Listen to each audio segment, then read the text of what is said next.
Born in Chicago, raised in the city streets. My mama gave me the basic facts of life.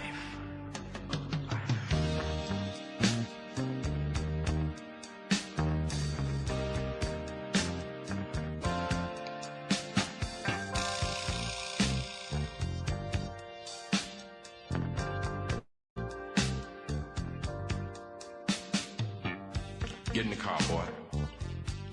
Put your seatbelt on. I never ride with anyone unless they wear the seatbelt. That's one of my rules.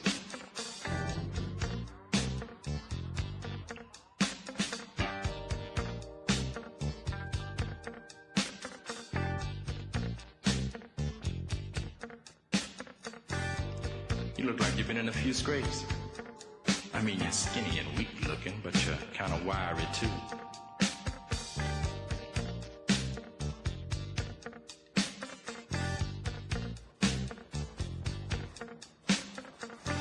I bet you can handle yourself all right if you have to. You know what I mean?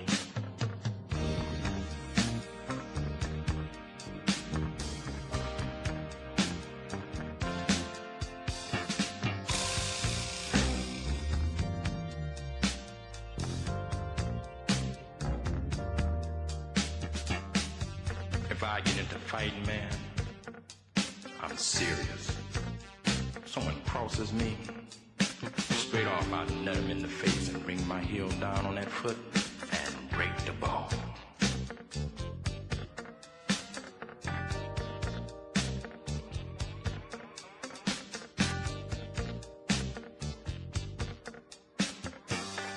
I'm a fighter and a winner. I'm a bad man.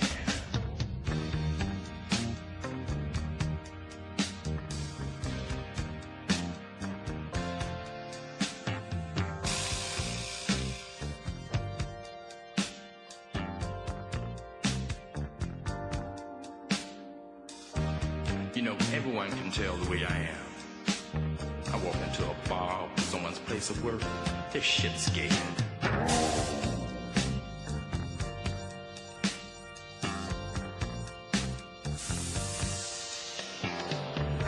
They know I ain't no cop. They think I come to kill them. And I would. I'd kill anyone that crosses me or put them in the hospital. I don't mess around. You know what I mean? I'm a bad man.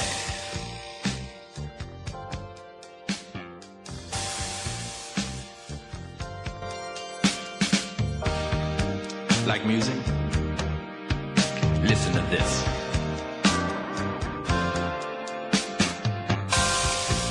I was in these dudes before anybody.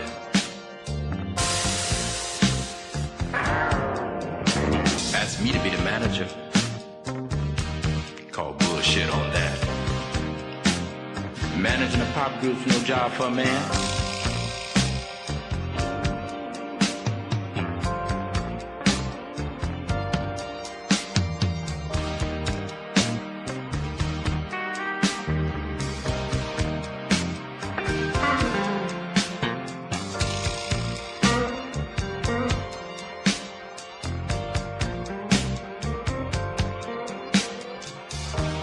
Hey, guess how many suits I got?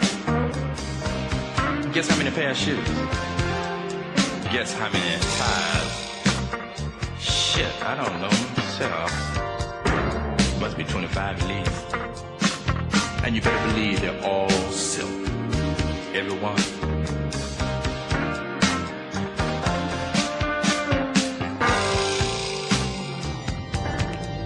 Think your girlfriend loves you? One way to tell if a woman really loves you.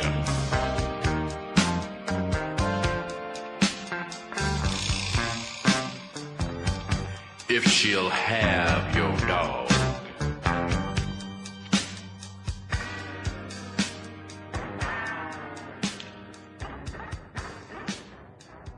I'm a bad man.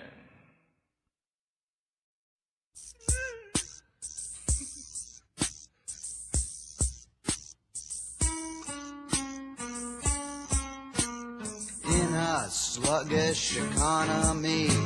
Inflation, recession hits the land of the free. Standing unemployment lines. Blame the government for hard times. We just get by however we can. We all gotta duck when the shit hits the fan. 10 kids in a Cadillac stand in line for welfare checks. Let's all reach off the state. Gee, the money's really great. We just get by however we can. We all gotta duck when the shit hits the fan. Soup lines, free loaves of bread, 5-pound blocks of cheese, bags of groceries. Social security has run out on you and me. We do whatever we can. Gotta duck when the shit hits the fan.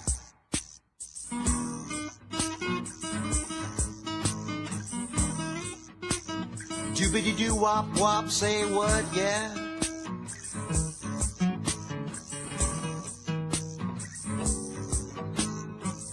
We just get by however we can. We all gotta duck when the shit hits the fan. Soup lines, free loaves of bread, 5-pound blocks of cheese, bags of groceries. Social security has run out on you and me. We do whatever we can. Gotta duck when the shit hits the fan.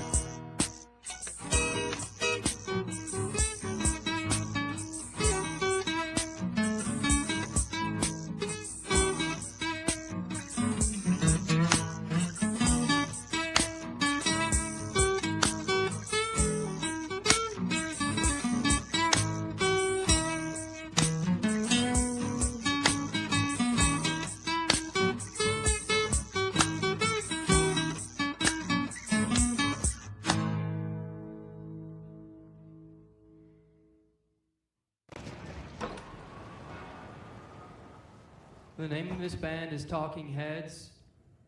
We live across the street. What's up, everybody?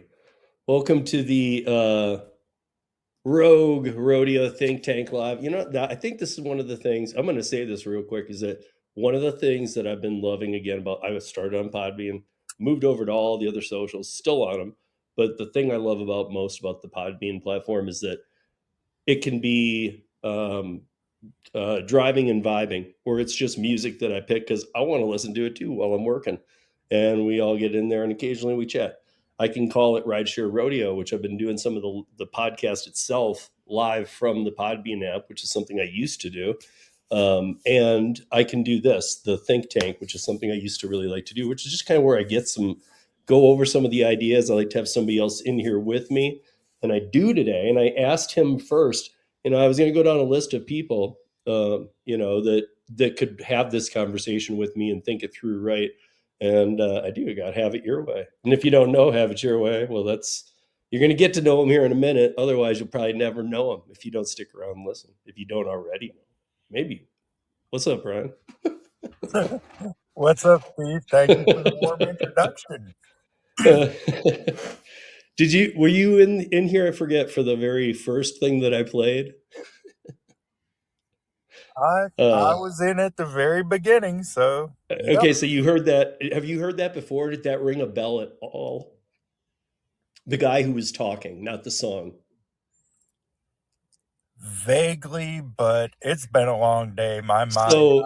So the first two, because I figured, I know you pretty well, and I figured you probably know this movie. I mean, it's actually one of my favorite. I'm not a soundtrack guy. I love bands, but I'm not a soundtrack guy. But it's one of the few soundtracks I love in this world. Is that not the whatever version from 4 or 5, 6 years ago, but the original 1980s version of Repo Man? Do you remember this movie? I remember it, but it's been so long since I've So seen it's like it. Emilio Estevez's first movie. He looks like he's 16. He looks like a young Eminem. And I can't think of the one guy who always plays like just random roles. He's one of those actors. And Emilio's like into some crime in the beginning, and he's like, "Man, you like crime?" He's like, "Well, we repo cars, and we'll get you a suit." And so it's all about repoing cars, but it's also about some UFO stuff going on. But the soundtrack is unbelievable. So that is one of the repo men, not the main guy, that's teaching Emilio. And that is actually a song out there called Bad Man. He's like, he's telling him all the things to do, I and what really not like to that, do. man. I really Yeah. like that. Yeah. And then it was Circle Jerks after that. Everybody loves that. I mean, it's like the soundtrack is Iggy Pop, Black Flag, Circle Jerks. It's just very Misfits, 80s, Anthrax, but also even alt 80s, like some Crowded or House, punk 80s, the early punk 80s. old school Talking Heads, like This Must Be the Place, which is one of my favorite songs. Yeah. Anyway, that was my theme, and the reason I did the Talking Heads one, Psycho Killer, to come in here was that just the beat, everything felt like what we're going to talk about, which is the scumbaggery of DoorDash. But so for those that don't know, DoorDash, Brian has more experience on DoorDash than I do. Brian has given me tips on DoorDash. What I can tell people about DoorDash is I did a ton of it during Para because I was the first one hooked up to it. So of course I did it during Para because I was working with Para. And once I saw what it did, I was like, yeah. And then, me, like it was like, what's this acceptance rate thing? Like I was new to the DoorDash app even, and I knew what it was kind of, but David's like, oh, that doesn't matter. And I was like, cool. Cause I was like, I don't use those anyway. So this is like DoorDash in the day when all of us, if you don't remember Para was a app that was on iPhone too, not just Android, like some of these, that was able to show you the tip that was included back in the 2021, 2022 era when there were real hidden tips, big ones too. Yes. So yeah, I mean, you could literally fish, and it's almost like you knew when you had a big one worth fighting for. You know what I mean? There was just no game to it. I have to put a disclaimer out there. I haven't done a DoorDash order since April 2nd of this year. Won't matter. My point is that you've done enough to understand what we're going to talk about. Okay. So we'll start there. First of all, what you're talking about is very common. I mean, there's a lot of people who have either, I know there's a lot of people who claim not, but in my opinion, I have to wonder how many of them truly aren't, or are just taking a beating with their earnings, because it's not even like we've been through times where you can say, well, if I'm making as much on DoorDash as I was last year, and my first question always becomes, are you working more hours to get that same amount? And they always end up trying to reluctantly say, they're like trying to say no, but they end up having to say yes. And and I can tell how it's almost how much do they want to admit to me? Because if they're working 40 hours a year ago and making $1,000, and then they're like, I still make $1,000. And I ask them that 90% of the time or more, they're like, well, I'm working 40, 50 hours now. Yeah. So it's like, yeah, so your value went way down, way down. That's way down. And and again, it's weird. It's almost like active time people who believe that's something, not a made up unit of measurement of time from a company, but actually believe, well, there's active time in real time. No, you're just stupid. There's real time. period. When you Like, leave the door to when you walk back in the door, that's your active time. right. I mean, if active time was real, I would turn my time off at night so I'm not wasting hours of my life. That's how stupid active time sounds to me.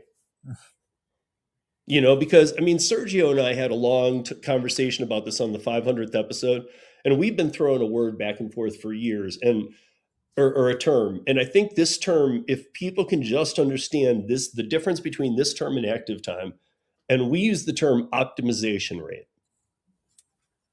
So, like you were saying, you leave your door in the morning at 8 a.m., you get home at 8 p.m., you worked 12 hours. Well, but no, because I made this much an hour on DoorDash.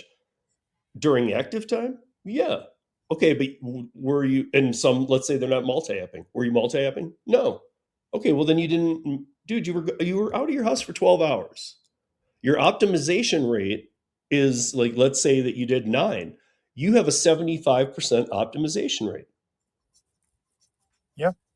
I mean, you could call it utilization too, but I think him and I talked about that back and forth, and optimization sounded more right, and maybe people could cling onto that. Some people I've had that conversation. They're like, well, that's different. That's how you, because I have to get into questions. I'm like, well, what do you think? And they're like, well, that's how you optimize your time. I'm like, exactly. I'm like, if you're sitting in a parking lot waiting for orders, you're not, and you find that 1 hour from 2:30 to 3:30 on Tuesday, your optimization rate is 0. Well, then change that hour, dude. What are you doing? That's and that's a great thing. And me and some of the members in a Discord are going to do a weight loss challenge. And I Okay. know during a certain time of day I have downtime, so I'm going to go to the gym and I'm going to start a routine of going to the gym and getting healthy during the time where I know I'm going to make little to no money. I can work on myself and Yep. then go back to my working on my bank account. Yeah. And I don't know for you, but I know that you're close enough to a big city, and I'm in one. If you're talking about that type of midday hour on a weekday, that's the best time to go to the gym too. Exactly. I mean, you don't want to go at 5 or 6. That's when everybody getting off work goes. It's like that kind of Tips. works perfect. I don't need any tips, Bubba Sue. I know the tips and tricks. Yeah, Bubba Sue, at least with the DoorDash stuff, if anything I've ever known, which isn't, I mean, outside of the glitch, which I'm sick of even hearing about, um, you know, first of all, these Android tricks and all I don't know. And to me, we have gotten to a point, I don't know if you feel the same, and then we'll just move on from anything about a glitch, because I outright just said what both were podcast recently, because I was and then I saw every creator do it, which I thought, this is ridiculous. I did one of these lives, and actually Torp joined me. And Torp and I got very real about it. And he told me about, he's like, here's how you still do the DoorDash one. And then I was like, well, there's the Uber Eats one too. He's like, wait, they have one too. And I told him that one. And he was like, and then I was like, that's all we're ever going to talk about it on here. I published the episode or the podcast. I actually don't publish every one, but I published it because I was like, yeah, dude, let it go. But then we found out that, about within and I never really, it's so weird. Again, why I love PodBean, but it's so weird because then all of a sudden on YouTube, here are several creators going, the glitch is back. And I'm like, you knew the glitch was back. You just didn't talk about it until you're like, shit, they brought it up in public. Yep.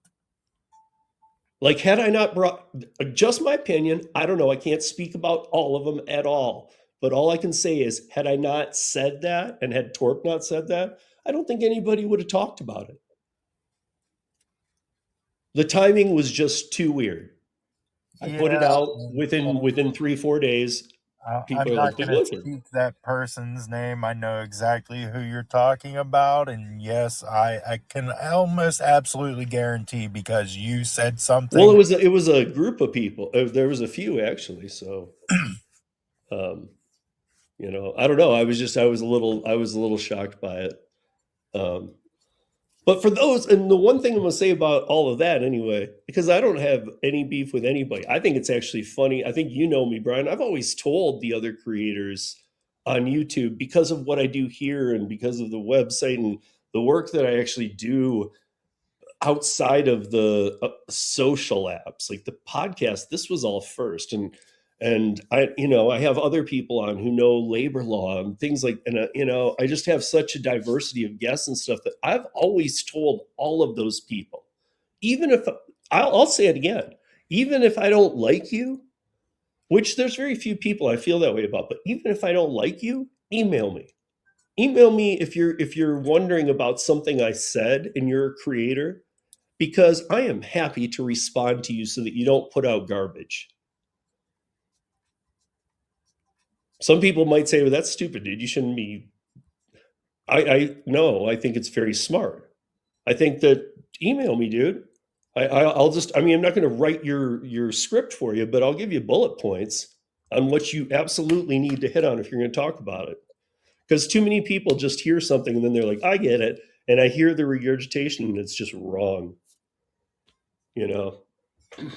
They do it on purpose to spin it the opposite way just so they can get the contrarian views. I know. And that, I mean, you just hit on it right there. That is the primary. And see, I think that again, it's so maybe it's not, this wasn't about a beef with other people because I don't have them, but I think it's a little strange for me on other platforms, like especially YouTube, where everybody will throw their mother under the bus, a lot of drama.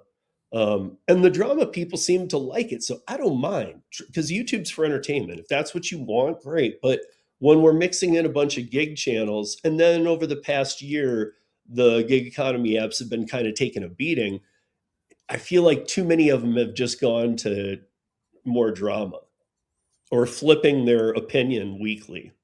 Yeah. And I'm just like, dude, this isn't good for the community. I know what you're doing, and I have no problem with channels being monetized. Mine is. I don't give a shit, but I would just ask that be truthful with your audience. You got to remember there are a lot of people on YouTube.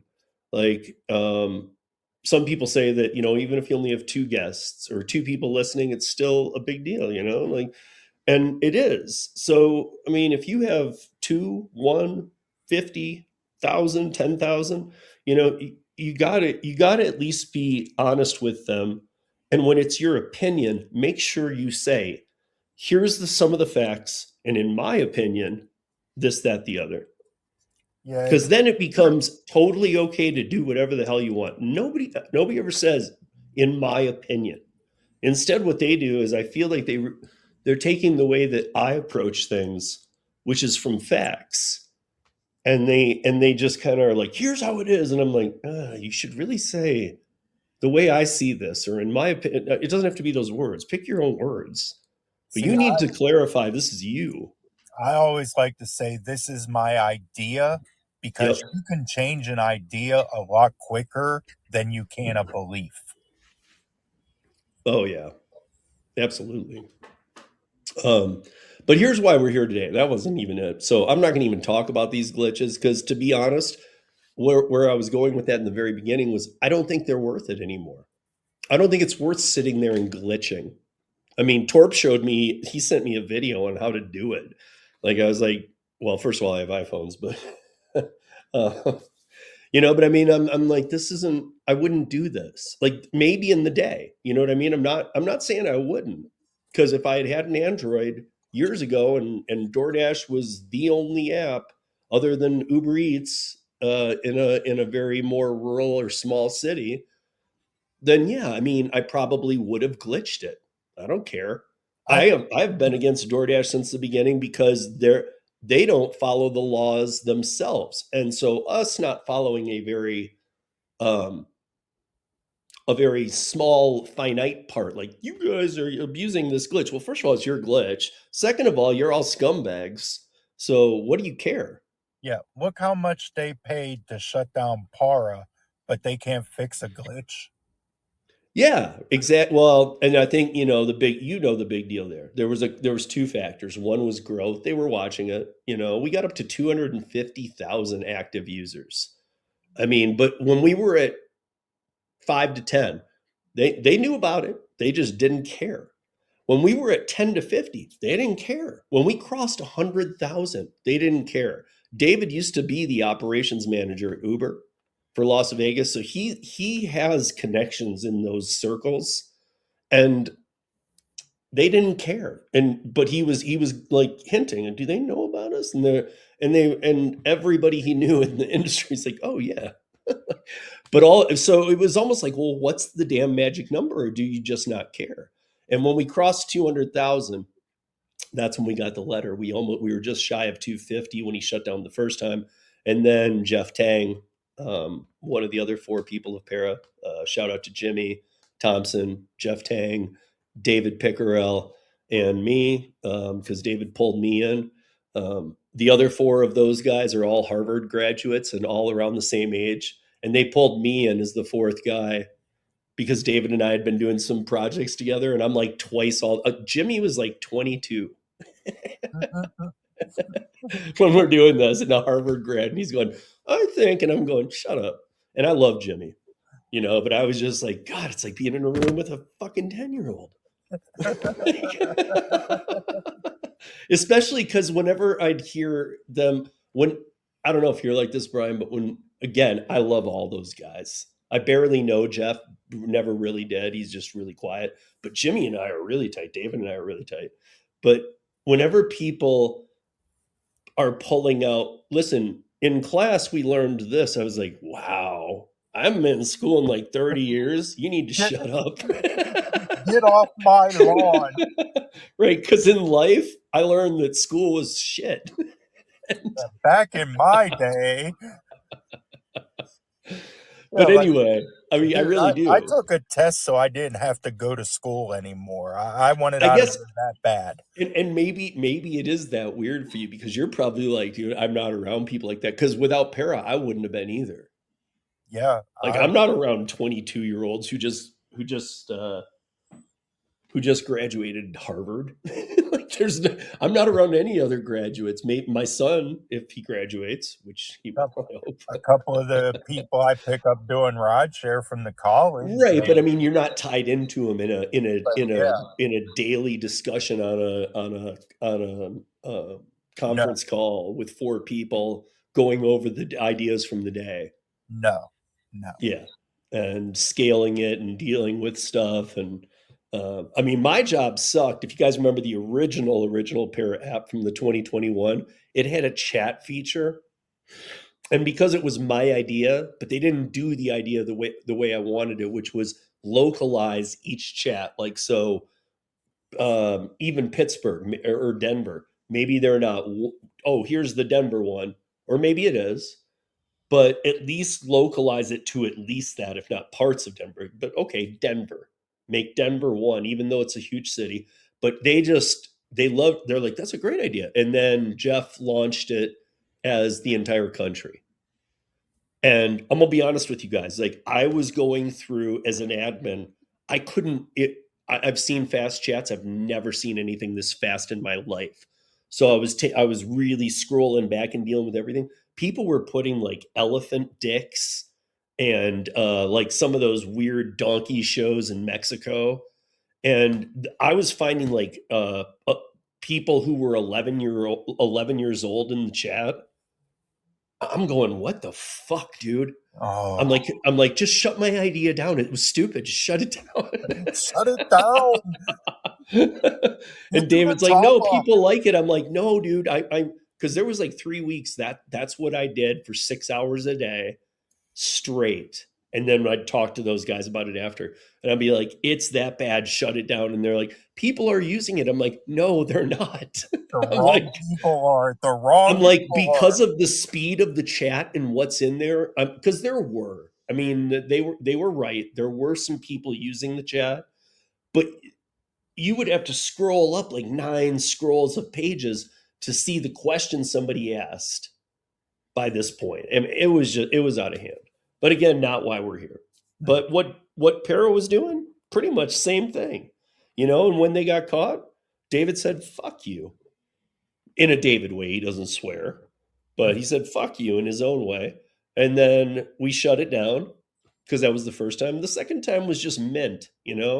David decided to use some of the Para investment money, hire an attorney who had been up against DoorDash before, and he knew it was doing nothing but buying us time. Because when DoorDash said, "Hey, again, shut that shit down," we demanded a meeting with them. And at that meeting with our lawyer, their lawyers, and a couple of their team, and David, and it was the same thing they requested before. You need to shut this down. You're scraping our data. And David's like, well, he goes, but you're not being transparent with the customers, and you classify them as independent contractors in the TOS, and without even giving them a chance to kind of give some kind of BS DoorDash response in that meeting, he just followed it with, "Why don't we do this?" He goes,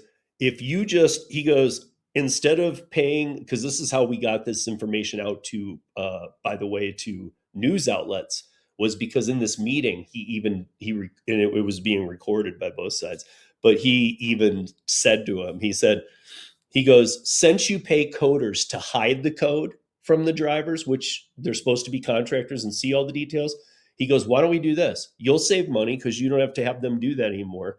You show all the details and I'll shut down the app." And they said, and it was a Monday. They said, "You have 1 week. Next Monday at noon, you will be shut down or we will be suing you for millions of dollars." And we shut it down Monday morning at like 8 a.m. But that entire week, we were allowed to run Para, and we knew it was the last week. And so it was all about everybody get out and get news people, get on the news, get shit on the record. And we did. I mean, we plastered it. And it basically was probably, most people don't recognize it, but even if they didn't see it from a Para article, but saw it soon after, it was actually the beginning of exposing their non-transparency to everybody. And where news was writing about it, even if news had vested interest in DoorDash and things that they shouldn't let be compromising them, they had to, because we were still allowed to operate. So we were allowed to show the media how it works. Yeah. And that was really nice. So anyway, I don't oppose it, because if these companies were doing, I'm a traditional independent contractor, Brian is too. So before apps, yeah, both of Brian and I have had W-2 jobs, as most people have, but we knew about being independent contractors, writing your own proposals, having clients, the pros and the cons of all that. This is what it's riding on the coattails of. And I mean, in all honesty, it's just not the same thing. And that's what I've seen since the beginning. That's caused me to want to be overly involved. So here's where we get into the meat of this, is that I'm not sure if you know this. I talked about it like 3 months ago. And I am really, it's going to be interesting to see what creators start talking about Dash Now for All. Because have you heard about this, Brian? I know that you're not on it, but have you heard it? I have heard of it, yes. Okay. So what it entails is removing they're doing it 2 different ways. And it rolled out to another 15 markets this week. So, I mean, like, they're no longer in the 5 beta cities. They did those. They expanded it to 10 more. Another 10, 15. Once they start doing this, it's rolling out. It's real. But that's why I try and not talk about it. But I did 3 months ago, and I was like, shit, I normally don't talk about this stuff until it comes to fruition, because when it's just in the beta cities, if they go, nope, then it never will happen. And I was like, man, I said that too early. But I felt like it was going to happen. So it's coming out everywhere. And in some cities, it's removing even the levels, the tiers. Like here in Colorado, we have the tiers, but they don't matter because we see full transparency. And I can tell everybody for certain in Colorado, I can't speak for your market, but in Colorado, I can tell you for certain, we now know that the tiers and all that mean nothing. Nothing. Closest to pin gets it, period. Nothing else matters. No, there isn't. Don't you still have to do so many deliveries in the past 30 days to get access to catering orders in your area? I don't know. See, I hear this from some people. I don't know any, but I know a lot of dashers in my area. I don't know any, and a lot of them have stayed elite, what platinum, whatever the hell you need to be. They've kept that or they did until we were transparent. Our market's a little strange on some apps. Maybe it's just our market, but it's such a big city. I'm surprised is that I don't know anybody who gets DoorDash caterings. Nobody. Like our catering space is owned by Deliver and Deliver That and Zifty and we have another one too that runs on the I can't think of the app name that starts with a C. Anyway, we have King Courier Services too, which is a big Colorado one that runs on Cartwheel. the app. Cartwheel, yeah, that uses Cartwheel here. Yeah, so between them, there's there's nothing for DoorDash because DoorDash is a last resort catering app. I mean, DoorDash, I'll say the LOP, the large order program, orders over $100. That's what DoorDash considers catering as well. Yeah. Red Wagon in Denver too. Yeah. But King Courier Services King Courier is a big one. Like they started they're actually the opposite of how most Colorado stuff works. They started in the mountains, in bigger mountain towns, like Silverthorne, which services a big area. And then they brought their services down here to the Front Range and are still killing it. So normally it's the other way around, but I'm on King Courier here in my area. Yeah. Dude, look, everybody's always like, I'm on Cartwheel. So we need to say Cartwheel is not an app, or it's not a gig app. It's a template. It's a SaaS, as like the gig apps kind of. It's a software as a service. So Cartwheel has created an app that fits a catering company's needs. Catering companies can lease the software. Yep. So like if you have a problem, you're not calling you're not calling that app. You're going to be in touch with King Courier Services or Red Wagon or whatever. You're not calling Cartwheel because at Cartwheel, they'll, if you're like, dude, my order's all screwed up, they'll be like, well, what are you talking about? Yeah, we make software, dude. I don't know what you're talking about. So it is a little confusing. I get that, but at the same time, I don't know. But again, like we also like even the worst Instacart cities, this one's the worst of the worst. So like some apps just don't, and I know enough people that I talk to here that we've been doing it a long time too. Like some of our apps just don't even perform as badly as they do in other cities. Some apps do. Some apps are great. But again, you just need to optimize the time, be on the right app. But here we are. So Dash Now for All it was originally slated to be by before February 1st that it would roll out to every market. I'm now thinking they're going to do it by the New Year's because everybody's struggling on DoorDash so bad. And there's a couple levels to this, but let me bring up this first one, and then I need 3 minutes to let my dog out. I'll be right back. I'll put on something in here in the interim, but let me lay down the groundwork here. Is that Dash Now for All is going to, let's say it takes away the tiers. Good. It allows you to dash now anytime you want. So it allows you to, I'm one of the biggest things that people are going to talk about is that, well, this is going to make oversaturation 100 times worse. Here's my thing.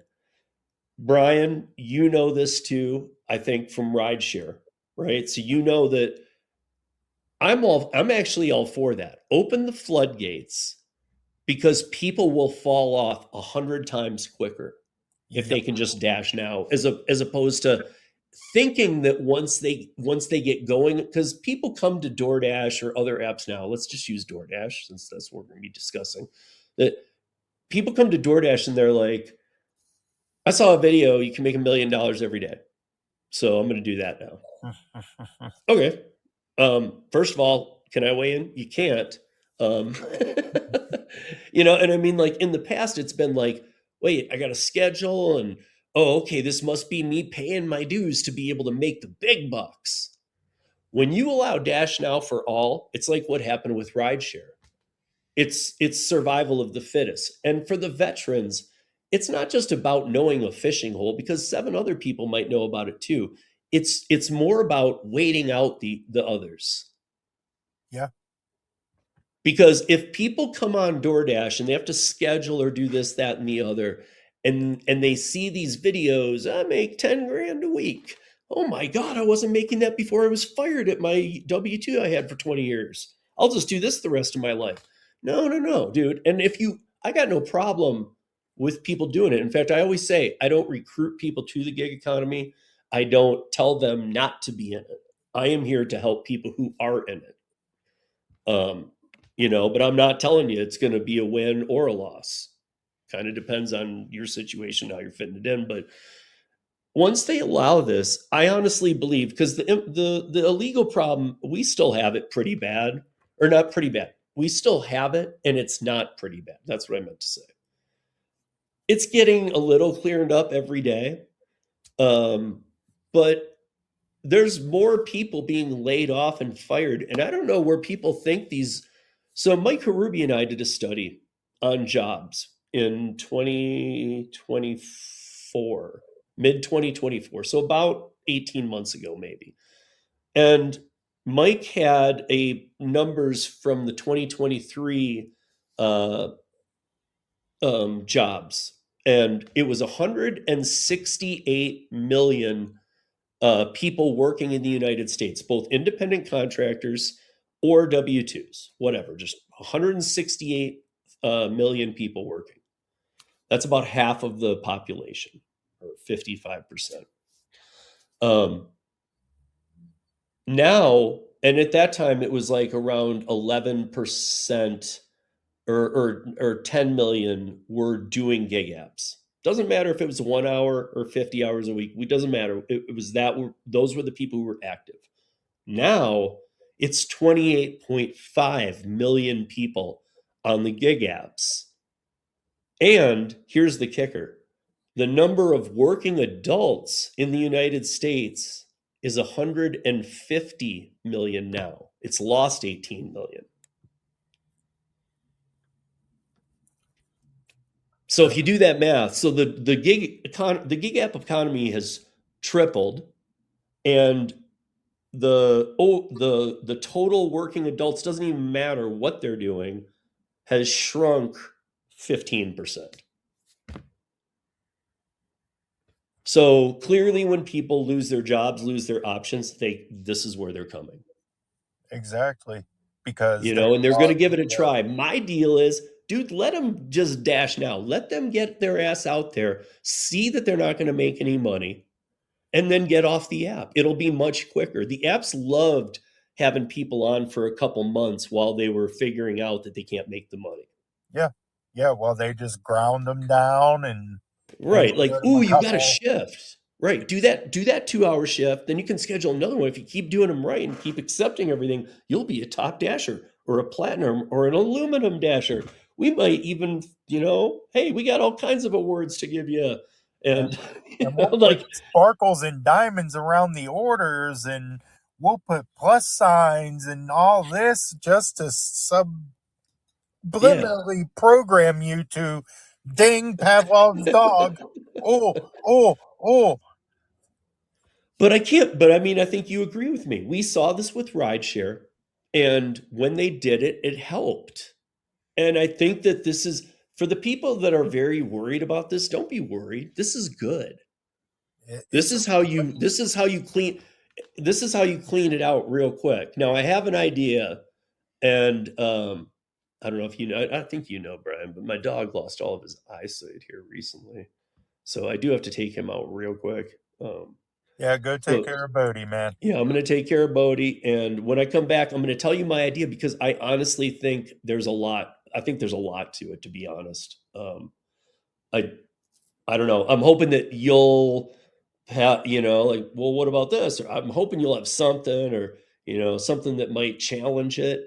But let's see. What do we want to do here in the interim? Okay, I got it. I will do my best.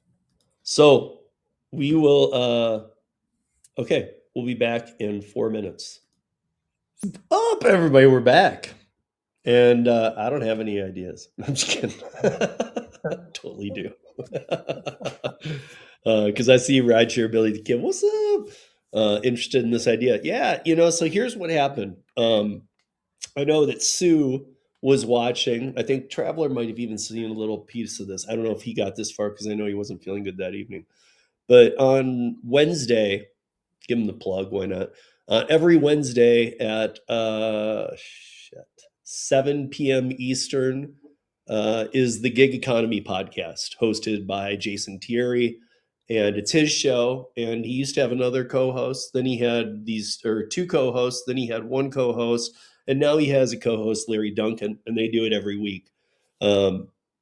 Jason's the one who helped me get started with the audio podcasting. So he really helped me move from writing to this.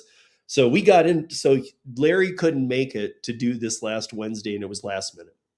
Not a big deal. Jason, just like me, knows how to deal, and he was going to go solo.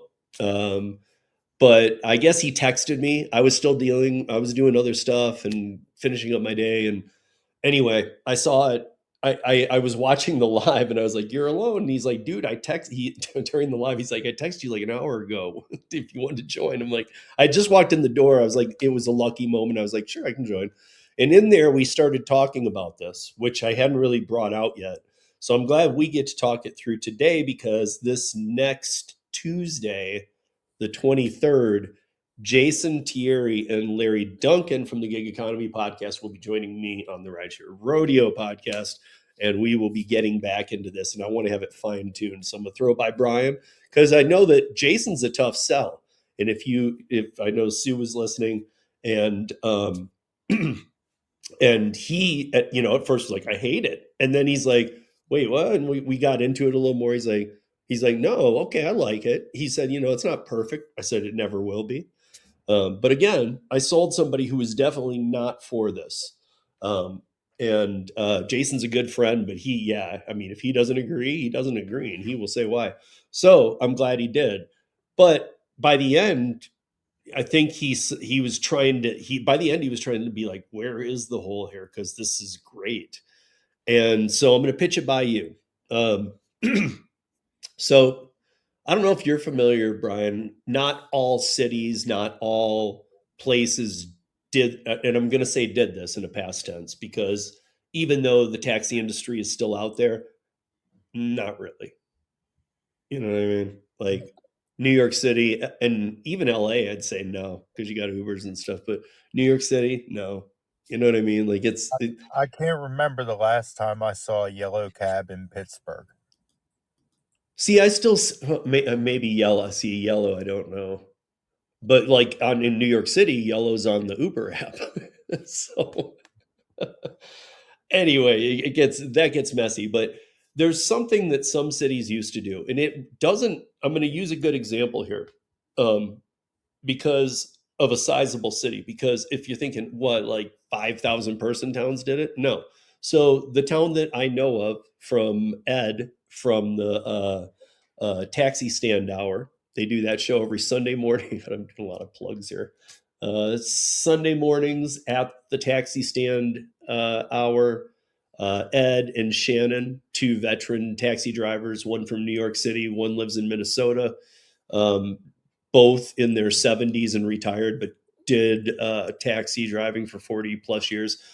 Ed's been on the podcast with me before. He's extremely smart. He did half of his career in New York City and half in Fort Lauderdale. So we're going to talk about Fort Lauderdale here. Fort Lauderdale used to have a system of capacity for taxis on any given night, on a Monday, on a Tuesday, so the taxi companies were told, we're just going to use arbitrary numbers because it's all I got. Otherwise it wouldn't make sense anyway. But let's say that just on, and I'm sure it was more, but let's just say on Mondays, Tuesdays, Wednesdays, they're allowed 100 taxis. Thursdays, 150, Friday, Saturday, 250, Sundays, 200. That means that that's how many they can have out on the road. So any of their drivers beyond that couldn't get on those nights unless you were in one of those slots. It actually capped the market. In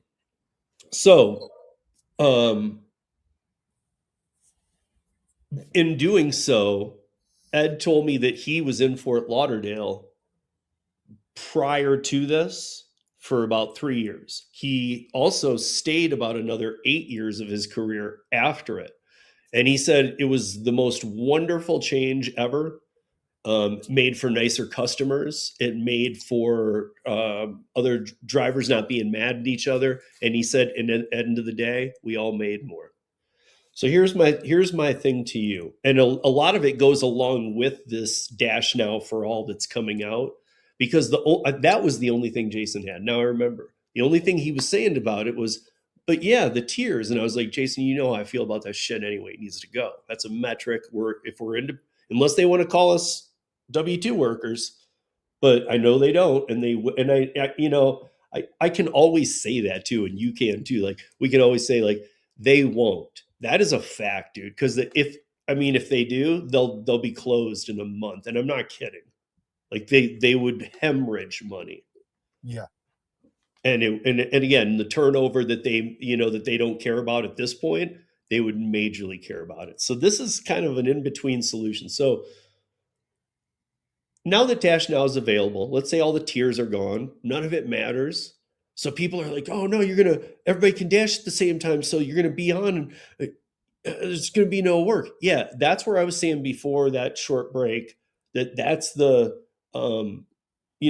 as I saw when I came back to you, like you and Sue were talking about survival of the fittest and Traveler and stuff. Yeah, exactly. But I was also saying how a veteran it's not just survival of the fittest, it's kind of waiting it out. It's being like, just let these idiots, kill off themselves. So, but yeah, survival of the fittest. So that plays in.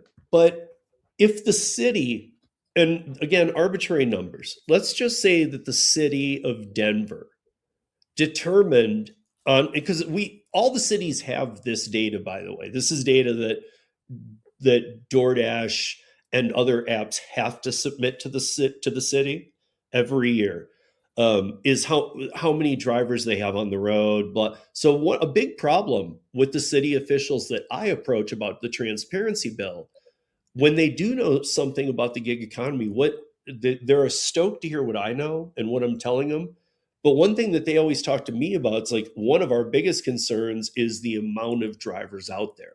So clearly they know, right? They know, dude, there's 10 times too many Ubers. There's 10 times too many. So, and again, that to some of them depends if you're blue, red state, and I don't want to get, it's not political, but where their stance is on climate, where their stance is on, just traffic causing more issues, blah, blah, blah. Like perfect example, what works in Vegas might not be perfect for Madison, Wisconsin. Yes. Just saying, but my point is, if there were to be, since they have these numbers, if there were to be like, okay, Uber, okay, DoorDash, you have, I'm going to make them high now, these arbitrary numbers. You on any given Friday, Saturday night in the Denver metro, there are 1,000 DoorDash drivers out.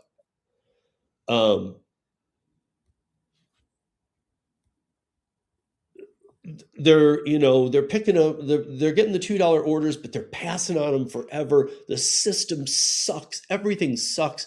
Drivers are pissed. Everything's mad.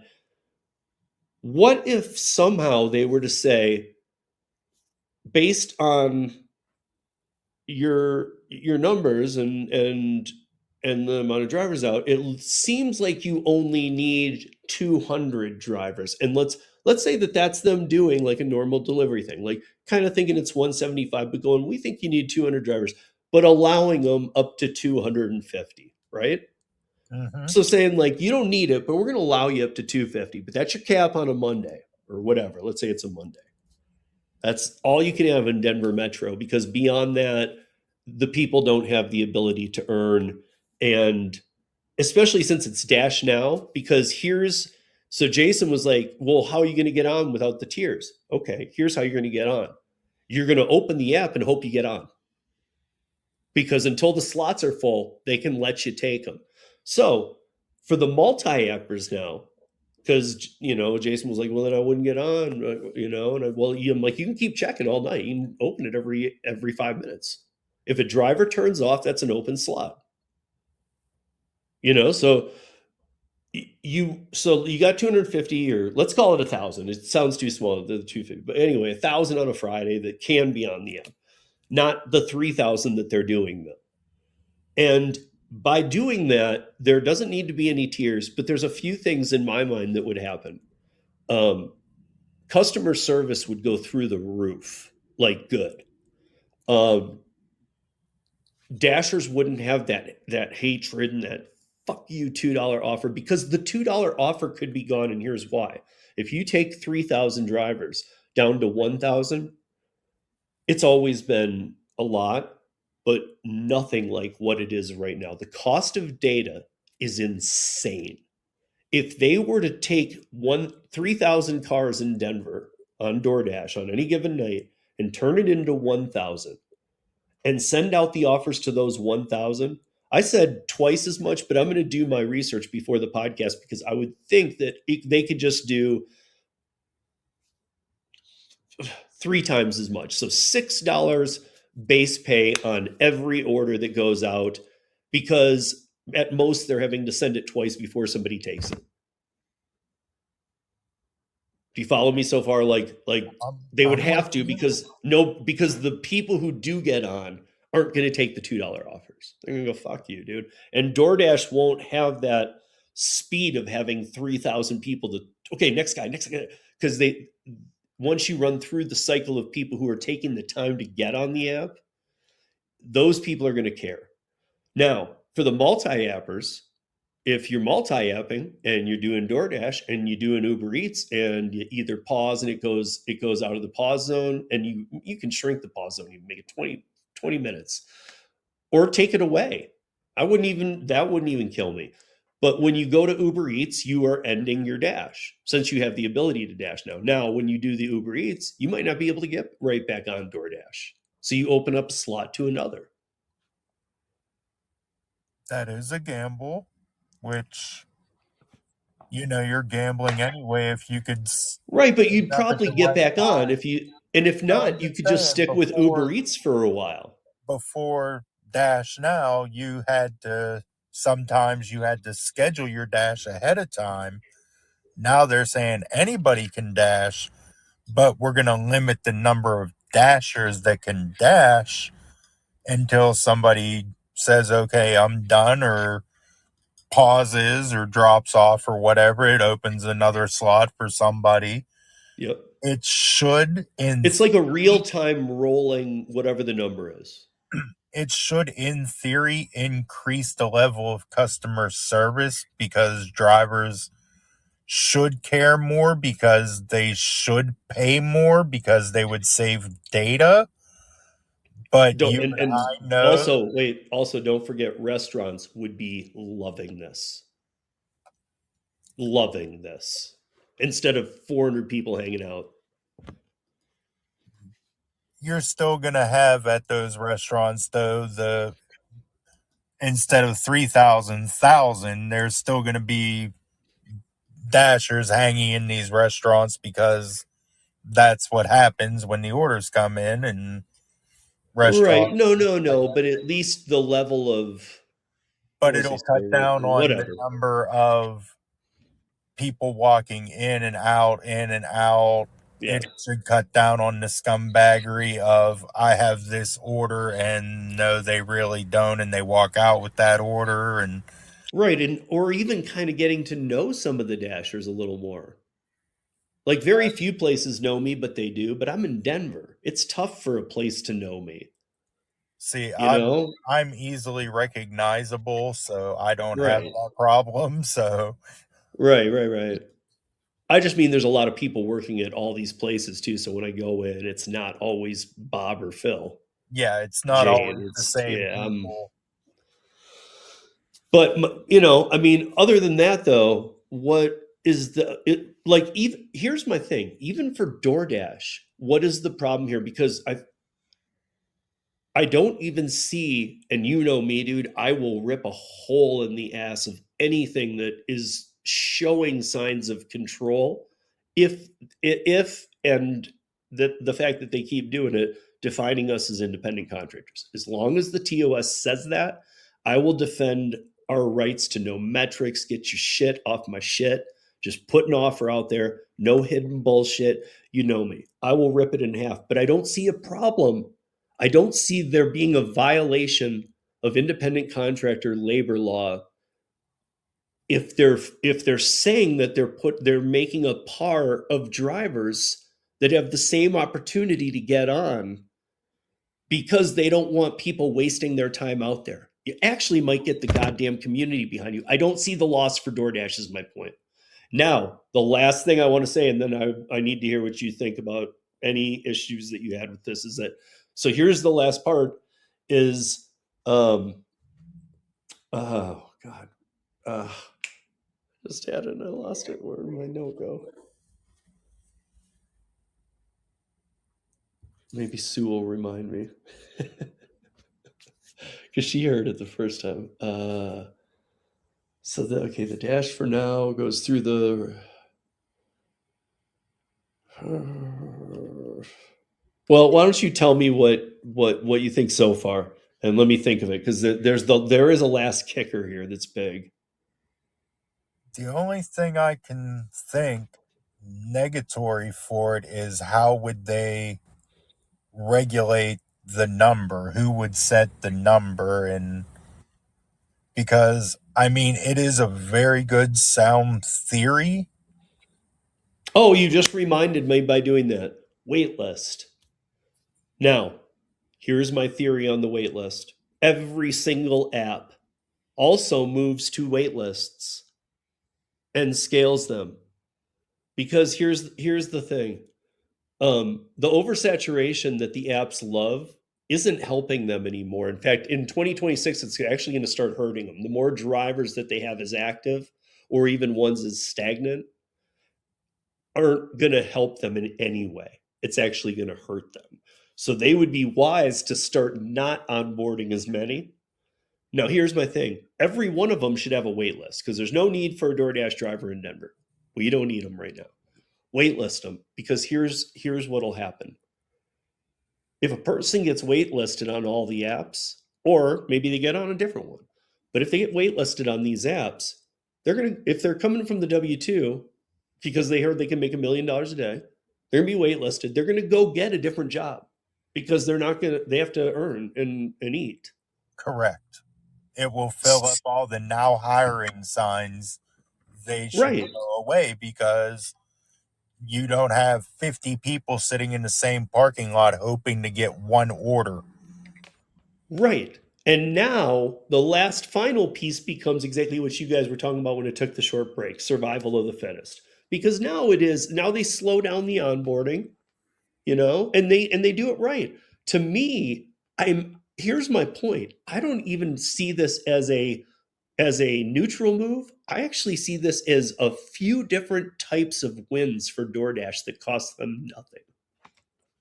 I if I would like to see them incur a cost of running better background checks using a Right, but real I'm saying background this check this service. usually an idea is like, how does it make us money? Okay, this probably would make you more money because you'd have more satisfied customers. So you'd get more people. You would get Things more would just get tightened down, but you business. wouldn't have such a hatred of the 20, whatever stat I use, 28.5 million gig app workers, whether it be part-time, full-time in the United States right now.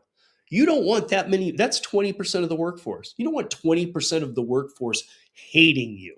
It would cut down on the people that just want to hop on for 20 minutes real quick during their lunch break and maybe get an order. It would Yeah. cut down on those people burning up data. Yep. And I mean, at least they can do it how they want. But here's if the just like we do in Colorado, if the tiers are gone, if this happens, closest to pin, guys. Well, what if there's another car there? Then that they'll get it, and then after they get it, you'll get the next one. Yeah. Because obviously, by you saying, "What about if there's another person there?" You're saying that's a very popular restaurant, so there very well could be. Yep. But once you're geo fenced in there, cool. You still know it's the fishing hole, so just hang there. Yep. I will tell you, I will teach you how to fish, but I'm not going to show you where I catch my fish. So if after I just told this to you, if somehow like you were broke down in an elevator with Tony Shu and this hit your head, like how do you see any holes in it to where you couldn't feel like you could present this and be like, hey, shithead, like maybe in nicer words, but maybe not. I don't know. Why do you feel the need to hide how much the order is paying? Why are you trying to subliminally train these drivers into taking everything? You're burning out your workforce by sending them $2 order, $2 order, $2 order. You have an algorithm. Your algorithm is supposed to know that this driver sitting here will never in a million years take this order. Why are we sending it to them? Maybe a better question is, do we need that driver sitting there to decline these orders? We could have that spot filled by this driver. And if we're paying more, we should have better driver retention, which would lead to better customer service, which would in turn lead to better customer experiences, repeat uses of said customers, maybe telling family and friends, hey, I had a really good experience with my DoorDash driver, instead of the news of, hey, this driver pepper sprayed this person's food because they're so angry at how they're getting paid that they Brian, that was decided because to of a take it out spider. on She a said so, customer. man. Come on. Like, this is the shit that's going on because drivers are angry and they're fed up and it's a bad economy. Maybe they shouldn't be doing this job.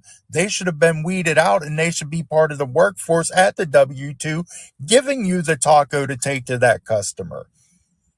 Yes, and yes, and that's the big part. Part of the beginning where I said the stats of losing 18 million of the workforce. I mean, this is tripled. Where do you think they're going? They're coming here. So my thing about the wait list is, dude, let them, because DoorDash shouldn't even want a W-2 worker who doesn't even want to give this a try, doesn't really understand it, but does. DoorDash shouldn't even want that person on the app because that person's going to hate them. That could, once they quit after 2 shifts, that could get them in turn to never use DoorDash again. Correct. So, I mean, like they should, I mean, I guess my point is, even though a lot of people, like it's, oversaturation, we got a bunch of people coming. Yeah, but they're blue collar people. They're not going to, this will not work for them.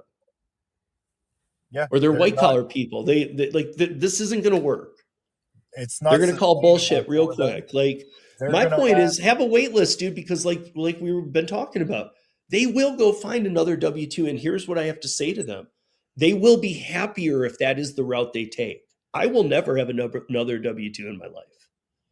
haven't I've had been doing one other since things too 2000. long. I know how to sell myself. I know how to get out there and do what I want to do. I ain't going to do that ever again. but I'm a lot older than some people.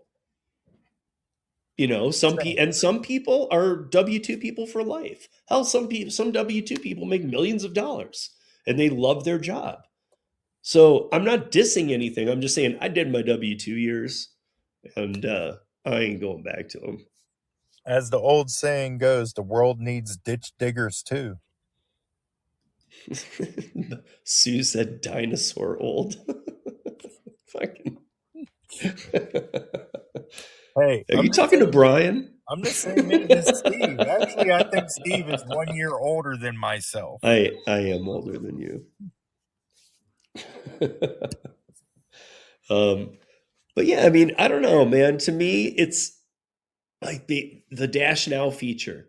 That was like the kicker when I was talking to Jason about this before. You know, it's like, but now that is allowed, and the tiers are going, and I guess the other part of this, the reason that I'm trying to make any kind of noise and get this heard, because people listen to this, and you know what?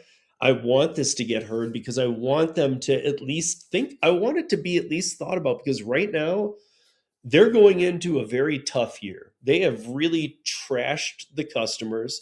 They're charging the customers 130 to 170% plus of what it would be for the customer to go pick up the food in the restaurant itself. And I'm not even going to break it down between the fees and the upcharging on items and blah, blah, blah, blah, blah. Well, I'm having Dave Cleary on the podcast, who's the owner of Big Red F, a restaurant group in Boulder, on January 12th. And I worked for Dave and his partner Beaver, who passed away. Rest in peace, Beaver. I worked for them bartending at the West End Tavern in Boulder for like 3 years, like 98 to 2001. And they're the best guys ever. And they own all these other top end restaurants in Boulder. They just gave the shaft to DoorDash, Grubhub, and Uber Eats. They I don't know if you'd heard me say this, but because Dave said that he said that, I don't have it in front of me. I don't want to misquote it, but the percentage that the food cost percentage that he said he's paying on every one. And I know you know this from restaurant industry, dude. You said it was what, 30%, I believe. Okay, yeah. So if not, it was just short of like 28 or something. So yes, you remember, dude. You know as well as I do that food margins are you have to be cutting them. You have to have a 8% food cost as a kitchen manager. How the hell can you're just losing money if there's 30% loss? Yeah, you're hemorrhaging money. You're not making money. You're then let a customer get a remade order and you're really losing because you lost twice on the same thing. Yeah, I mean, man, I'm telling you, like, a revamp is needed. They even know it. Going to Dash Now for all, that's them going fuck it. But the problem with these gig companies, and it's weird, of course I don't have all the answers that they haven't thought of, but it is kind of weird because I feel like I feel like they are kind of stupid, for real. Like, I feel like they're not only out of ideas, it's like and here's why. I think that the reason their trajectory has been find a way to fuck everybody and make us more money. And there's a way to make more money for them, but they get lost in the other part because they're like, this makes more money, but nobody's getting fucked. Yeah. Like, I got to find a way to fuck these people and we get more money. He said I did do both. I feel like that's how the DoorDash team and other teams think. I'm not even kidding. And you very well could be right, because I'm not joking, because what I'm saying in there is that I think they like to have that, like, you better hate us, you better fear us. Yeah, because it's that control, it's the manipulation that they have built into their system. Yeah. I don't know, man. Obviously this is a huge Hail Mary to just go to, you know what, this thing we've been making you do, like, what do they have, 3 tiers? Like, I have no idea. So I think 50%, 70%, and 80% now. and 80% and plus is the top, but it's in real time too. So it like kind of swims up and down from it. So like you can during a dash, if I'm correct, go under it and not be in that feed until you get back over it in real time. That's how weird it's gotten. So like to get rid of that, yeah, but you're gonna have a lot of people for a minute going, well, wait, dude, I've been busting my ass for that forever. Like, well, tough shit. Yeah. Like it needed to go anyway. It's illegal. And now, because I'm sure that there will be some people of that status, especially in smaller towns, will be my bet, that will feel this at first. In a big town, I don't think it's going to matter to you because a lot of times people schedule dashes and don't even fucking turn them on anyway. Yeah. So you're just going to be opening DoorDash, or or in some cities you can open it, see if it's needed. Oh, nope, open it again 10 minutes later. And if it is, you can get like 45, sometimes an hour dash or something. But, I mean, this gets rid of all of that. You just open it, and if it's at the par, you'd be making the city happy. You would stop people like me from bitching at you. Because my goal in November of 2026 for this podcast is until November, I will be doing everything I can for every state, help fighting for transparency and those type things that were due as defined independent contractors, because they haven't even worked on transforming the language, calling it independent contractorship to some kind of hybrid thing. They don't care about it. They're leaving it as such. That means, and I've talked to enough lawyers even, that means that it falls into labor law under independent contractors. There's no ifs, ands, or buts about it. It is not any kind of reclassification. And in fact, by their own doing, they are saying, no, you're this. Okay, well, this does have a lot of things that you, the hiring entity, has to do. And you're literally not only not doing every one of them, you're aware of most of them and still not doing them even after warnings. And I'm going to say this, that in 2026, I already know of things that are going to kick the shit out of these apps. And it's not a secret. The apps know it too. The apps are very, very worried about 2026 because what a lot of the, like with Uber, like, well, hey, Congressman, you're not going to really pass that or do this because we do provide all your rides for elderly to voting. We do doctor's visits. We do this. We provide you with a lot of free rides. You remember that in the briefcases? Now it's we don't care anymore in every state because we know what operates politics is money. And there's finally 10 times the amount of money to go after these, as we've seen recently with the 21 states going after Uber for Uber One. I mean, most of those states have Democrats and Republicans who have major Uber backing. And all I have to say to that is good. Exactly. About time. Yeah. My point is, it's like, you know how everything is always on the fly with these apps, right? Like, hey, everything changed tomorrow. Like, what? What the hell just happened? Yeah, who erased my whiteboard? Yeah, Top Dasher doesn't exist. Instead, we have Emerald, Diamond, Elite, Aluminum. Saran wrap. Yeah. It's like, it's just whatever, though. But, I mean, now it's to the point where that shouldn't even be anything they spend any time on. It should just be get this down to the skeletal version, the bones of the operation. Just allow people to hit dash now and take orders and show the full order to them. Because we can't because I mean, I'm saying this is where they're at. Because we can't do this anymore. We no longer have the privilege to keep screwing around with the lawmakers, because even our friendlies have been told by their uppers and their the people who elected them, they've been told by the masses now that, hey, we want you to go after the big money. Is the big money going against your friends over at Uber? Because we heard it was 20 times as much. Yeah, then that's what you're going to do. So finally, the friendships, the old school kind of scumbaggery of politics is got to be out of it. Because you know as well as I do, once you can show that you're going to make 1.5 times, 2 times, but 10 times as much, you definitely, even if it's wrong, that's the option that your government will take. Oh yeah, because they love made up numbers. Right. So if they're like, well, we get $1 million from Uber every year just to kind of shut up about their illegal bullshit. And they're like, well, we have these lawsuits on the table and we're looking at about 15 million this year. They're like, I don't know Uber anymore. Uber who? I can just tell you, I've talked to enough people. I've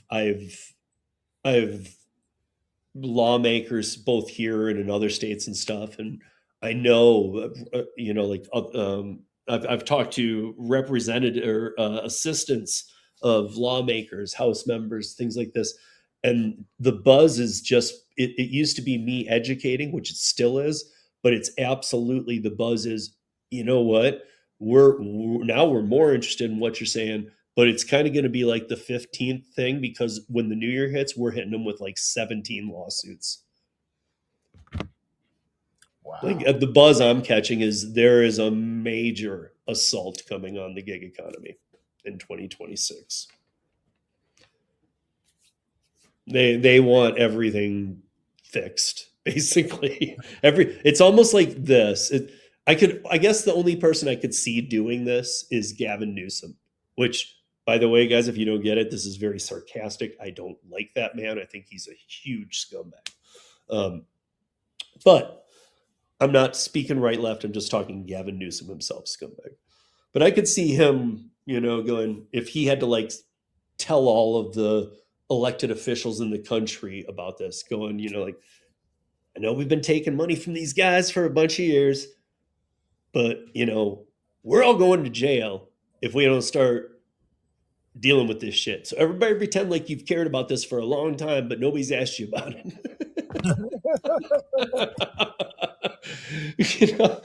And then we'll go to French Laundry and I'll buy dinner without masks. Just say I don't recall. Right. Uber who? What's an Uber? But I guess my point is, I was watching Closing Bell the other day, and they were talking about and I hate it when they do this, because I don't watch MSNBC, but I don't watch CNBC, but I do in the day if I can catch Closing Bell, because sometimes 15 minutes prior to just 15 minutes after, some random stories come in about companies. I like hearing it. I can't always catch it, but when I do. And then I came home, I had turned it on, and they were like, up next, we're going to, Closing Bell, we're going to talk about Uber and Lyft and Waymo. And I was like, Jesus, where is CNBC going to stand on this one? It's like, I was like so blown. I'm like, oh God. And so they come in and they're like, Uber's like one of the guys anyway was like, Uber sucks, Lyft sucks, and Waymo sucks. They're like, none of these are ever going to be luxury services. He was pointing out about Waymo's needing to be cleaned. He's like, so, and he even used the example. There was another guy on the panel talking about it who was siding with the Waymos. And he's like, Dick, if you were getting in the car after me and I'm riding the Waymo and I'm having an ice cream cone, and I say, you know what? I don't want this ice cream cone. And I plant it face down in the seat. Are you going to get into that Waymo? Because he goes, I've known you a long time and you wouldn't. I mean, that's just that. We've talked about this. They are all underperforming. They are all screwing up. They are all wasting money. The investors know it. Everything's going wrong for the gig companies behind the scenes. The profits that they're making, I have no idea how like DoorDash is claiming a profit, because DoorDash's volume is way down. I know that again, what we learned from Dave Cleary, they're charging the restaurant that's doing tons of volume in Boulder almost 30%. On top of what it would cost to just come in and buy it from Dave. So he's getting his ass lost there. Then they're upcharging the customers 130 to 170 plus. And then, like I've always said, I shouldn't even have to mention it, the drivers, they don't care at all about us and never have. Never have. But see, Dave does. And when I'm on the podcast, I'm gonna let people know. Because I knew Beaver a lot better because Dave runs all they have 5 places up there, and then they have 2 jacks out of there, one in Denver, one in Colorado Springs, but all their other 5 are in Boulder. They're all great places. Dave runs the 4. Beavers was the place I worked, and he was just this old dude would just come in and sit there at the end of the bar and loved it. And that's the one I worked at. But Dave is going to be an awesome guest because he does care about every employee they have. He cares about the DoorDashers and whatnot because he's talked to enough of them over the years. You know what I mean? Yeah. Boulder's a cool enough town. You can chat with him. So he comes out and he's like, and they tell him stuff. Dude, this is paying me $2. He's like, are you fucking kidding me? It pisses him off because it's his food. Yeah. And he's like, I think here's the, luckily this isn't just any CEO kind of thing. This is somebody that I have a rapport with. So I can probably even just say to him, like, I mean, I'm sure that you're worried about the contents of your food being tampered with when people are only being paid $2, even though you had nothing to do with it. Yep. Yeah. And I mean, I know all these factors played a role, but I mean, this is happening. The apps have to become clean. The lawmakers are onto you. And not just onto you because it's not just one lawmaker who doesn't really want to bring it up on the House floor because they're all getting memos on it. It's a problem. Because the gig economy has grown to 28.5 million drivers, as much as I hate to say this to them, that's a problem. That's a big problem. Big problem. Big problem. Especially with the amount of people working all together drops. I mean, everybody needs to get more people back working, but where do they go? To these new data centers. That's why I kept saying one of the wins in all this too is that DoorDash will be paying about 3 times as much like for data next year. So why send out an order 60 times? If you can send it out 3 times before it's accepted, you can make it a $6 base pay because you're going to make more money on that. Yeah. And if you can crank out that all night, then it's not about 98% of the orders that come out in Denver aren't worth taking. You could make it so it's 98% are worth taking. And without all the stats, it'd be funny to look at everybody's stats in a move like this because my guess is we'd all be above 80% AR if we weren't looking at it and we were making money. Because then if there was an order that was borderline unacceptable, they'll just do the DoorDash double up and pair it with another one and make it, okay, yeah, this is worth me doing. Yeah. I mean, I don't know, man. Otherwise, I don't, if they don't want to do something like this, if they don't want to do DoorDash doesn't want to do something like this next year, I don't know what they're going to do anymore. Like even as much as I like the Dash for all, and I think it needs to be, at the same time, I don't feel like this. I know people will disagree with me on this, but I'm telling you, like they're just not like this. You'd think that they have enough team members to care, but I feel like they were like, just let them all on. Like like I really would bet that even if there was some, I'm sure, but there was not enough planning into this. They did not really they just were like, fuck it. I'll equate it to, it would be like COVID time again, the earnings you could make if they would pay $6 base pay. It would be, then they double it up so you'd get a double for minimum $12.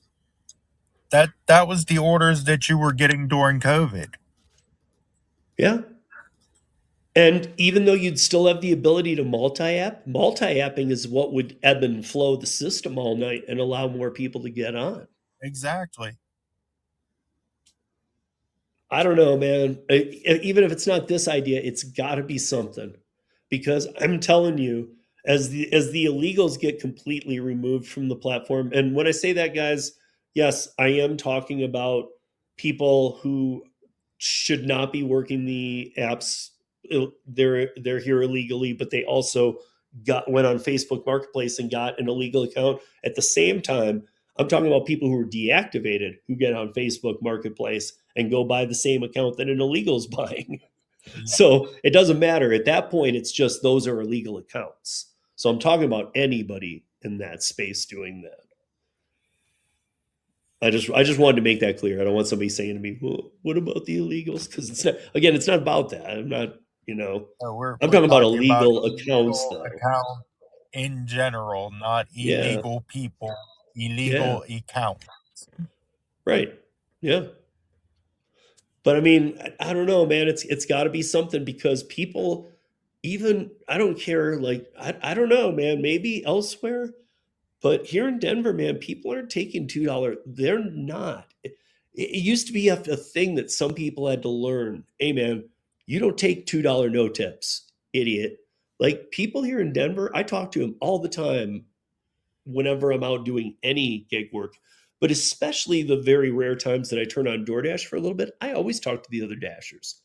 Even if it's crowded and it's hectic, I try and get something in on them. Like, how you doing lately? Something, and I try and get a read, dude. And honestly, their attitudes need to come up too. If you're making more money, your attitude gets 1,000 times better. Exactly. You It would know, improve interaction between dashers and restaurant employees because you're getting paid better, so you won't approach them so aggressively for that. Hey, this order's only paying me $2. Give me this order so I can get out of here because I need to make some money. right? And it would You, cut and you down. wouldn't and you wouldn't have to mace their food.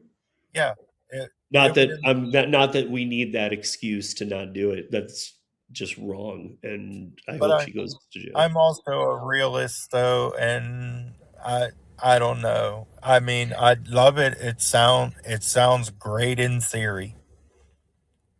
But here's my thing, man.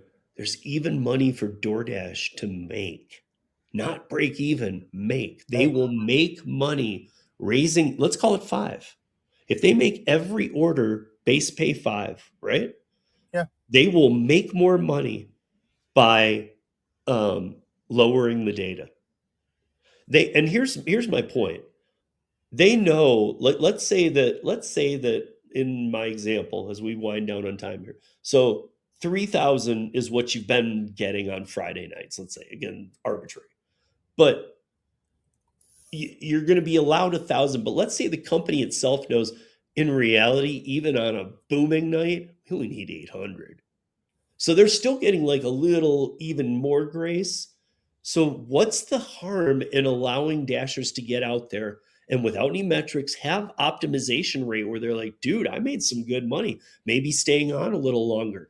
If they multi-app, maybe they decide, oh man, I took this Uber Eats and it took me 2 hours to get back on DoorDash, but then I did and I made more bank. I'm gonna be doing DoorDash. Maybe it'll get people to do Uber Eats. Because there's yeah, always, even when people say Uber Eats sucks, there's always people I know out there going, dude, I make more on Uber Eats than DoorDash. yeah, exactly. So It it's to it might each their swap own. to it might swap to switching from back and forth. People go back to I love DoorDash. I just do DoorDash or I just do Uber Eats. Yeah. Or even, I mean, the dirty stacking and just shit that we're almost forced into doing because I don't do it. But I'm saying I don't frown on the people who tell me that they do. I try and just be pretty open to all that stuff because I understand. I get why you guys do things like the glitch or dirty stack. I don't want to do it for me. If I have to do that, again, I'm more in B2B space. Brian's kind of does all his stuff too. And I think you and I both can, at least, if nothing else, whatever you're in most at any given time, even my best rideshare days, I will say I enjoy the B2B space, hands down, best of all. I actually love rideshare. I did like rideshare too, and I think that with rideshare the problem was is for 20. 7 years. For 20 years, I was a bar owner, manager, bartender, but for 15 of the 27 total, that's kind of what I did as a bartender too. So, I mean, when I started rideshare, hell yeah, all the way up to the pandemic almost. From 2014, that was my jam, dude. I loved Yeah, rideshare. I do catering, and then I do rideshare after, and I do it in one specific area, and I stay here. I don't take rides to take me out of my area. I know Are my you are you riders. doing are you doing like Josh and doing like private rides? No, I don't do private rides at all Wow, why not?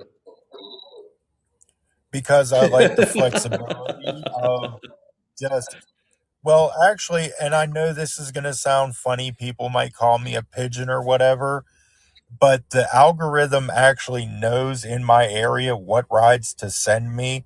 I very rarely get sent ridiculous rides. I stay within a certain radius. I don't deviate out of it.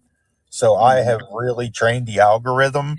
So in a shift, I can do 25 rides in a day and I won't leave a 10-mile radius. Yeah, and I can honestly say without knowing any of that part of the date, I can say that that's exactly what I'm talking about. It's going to be worse next year, but that's the data issue going on right now. Maybe 2 years ago they weren't being that good to you. Like, we know you, Brian. We know what you like, but your people, I think, are going to see more of this. Hey, these are orders you like. So you just hit on something really And important that I'd like to tag when I can. Brian just said it, guys. Like, you are training the algorithm on any app. I don't care which app I don't care if I've never worked the app that you're talking about. You're training the algorithm on these apps to what you will do. And now as we're coming up on the time, if you're like, yeah, but they'll just keep sending the $2 offers. I would say start training every app to what you want to make and don't touch any offers. Don't worry about the acceptance rate. This is my opinion on anything. Don't worry about any of that crap. Just take what makes sense to you, because when data costs keeps going up, up, up, up, they're going to have to quit sending these out, out, out, out. exactly. And they're going to want the first or second one to go, I'll take it. I mean, it's almost like they're going to be sweating data costs these days. So they damn well better send Brian offers he wants. And it's and it's funny. My price point, I take $4.94 rides, but I take them all the time. I know these people and they tip me. Or they play my octopus tablet in the back because they know that helps me as well because it gets me points. Dude, so I'm kind of glad you brought up octopus, because Jason Thierry has been trying to sign me up for years and I keep forgetting to. So I need to ask you this, because every time I ask him, he laughs, because I'm always in the chat part. It's times I haven't been on the panel with him when it comes up, but he's been trying to get me to get one. And I'm just asking you, is there enough power in that thing where if I were to put it on like a gold pimp chain and wear it to the bar, people could play it on me? I mean, it has a Velcro strap that goes around your headrest. So, I mean, you could just strap it around there and have the Flavor Flav look. That's what I'm saying. Exactly. Yeah.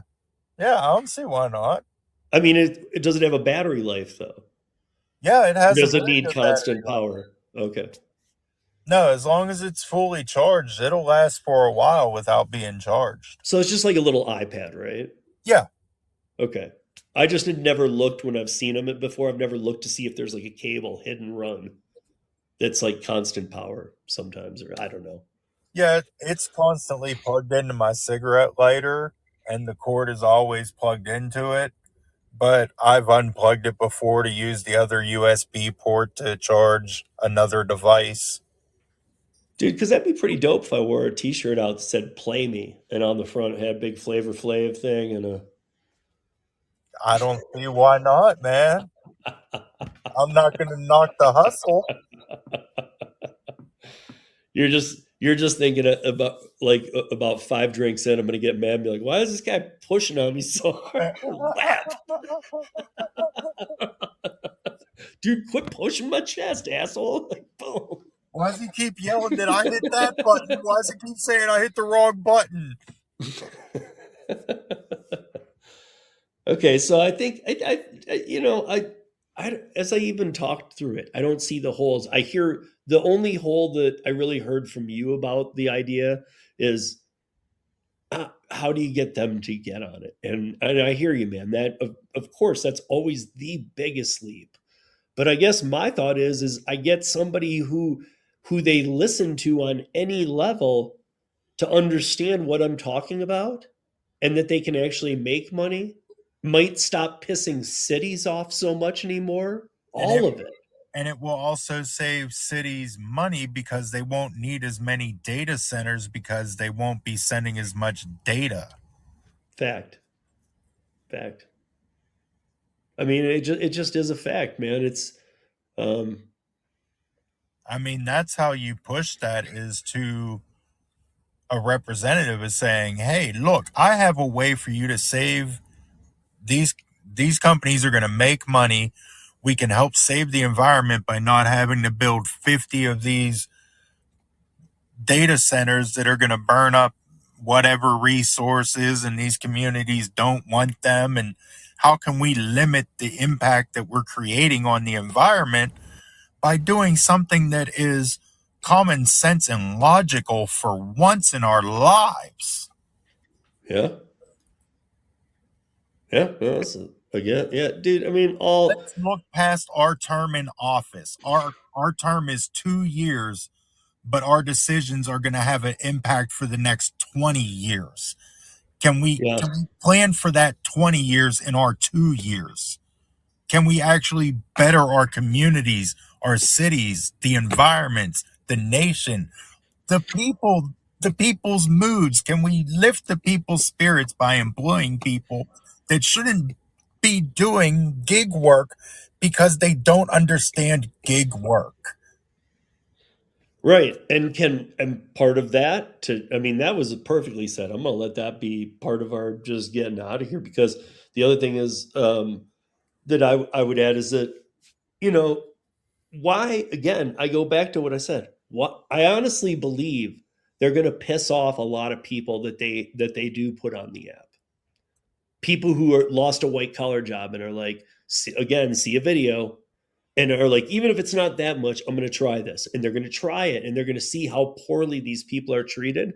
And it is going to resonate. And when they do go to 2 weeks, 3 weeks later and go get another white collar blue W-2, they're going to remember and they're going to, when they go to make an order on DoorDash, I honestly believe they're going to think about it. Like, Yep. I don't, fuck this app, dude. Or they might feel sympathetic and tip that dasher because they were once that dasher and they're like, man, I know that struggle. I'm gonna hook this guy up because I know that. Yeah, but what if they very quickly learn about the restaurants being upcharged, the customer and the driver being ripped off? All of a sudden, when they do leave, they're going to know they're the customer being ripped off still. I can see it from that side as well. No matter what, their eyes are gonna be, or maybe not. Maybe some of them come through so quickly they don't really pay attention to the Yeah, customer they stuff. don't bother getting educated. Right, Just get burned out. right. But nonetheless, I think that it is nothing but damaging for DoorDash to go, well, we can't onboard the illegals as easy anymore. And by that again, Facebook Marketplace illegal accounts. And let's just keep onboarding. Like, I think they should be very careful. I think the waitlist would be helpful, to everybody. It would kick most of the people back into W-2 world that they think they need to pause from, but after a few days after quitting or being fired, realize, you know what, I do need to go get another job. And I'll say this as well. Maybe they should deactivate me because I haven't been active in so long. Maybe I should have to reapply to say, hey, I'd like to try this again. Eh, I mean, if it helps them in terms of numbers, yes. Otherwise, I would at least say maybe 3 months. And when you hit Dash Now, like almost like setting up a YouTube account. It does something like, okay, but you gotta wait 24 hours before we can get you back on. like a temporary hold list. Yeah, just like you haven't done one in 3 months or more, so as of tomorrow you can dash again. Yeah. Because even that might, I'm just saying, dude, they need to start thinking of things. And with that, guys, I want to thank Brian. Brian rules, man. You should check out Brian's podcast. It's called I Am God. Oh, no, I Am Your God, Bitch. That's what it's called. Actually, it's fuck you, pay me. That's the name of this podcast after tonight. But with that, Brian, thank you so much for your time. And we're going to get out of here with some Tori doing the song that I love so much. Always a pleasure.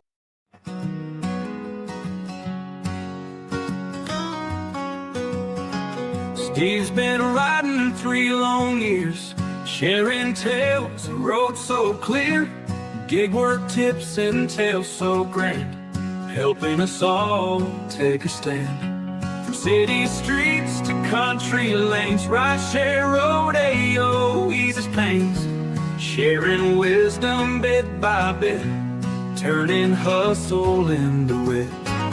3 years strong, his voice rides high, guiding gig folk far and nigh. Cheers to Steve, let's raise a toast, Rideshare Rodeo coast to coast.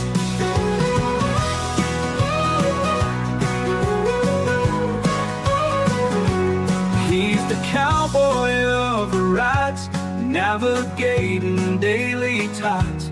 With his guidance we feel free, rolling on eternally. Through each podcast, night and day, Steve lights up the winding way. Gigs feel less like work alone, 'cause his tips have surely shown. 3 years strong, his voice rides high, guiding gig folk far and nigh. Cheers to Steve, let's raise a toast, Rideshare Rodeo coast to coast.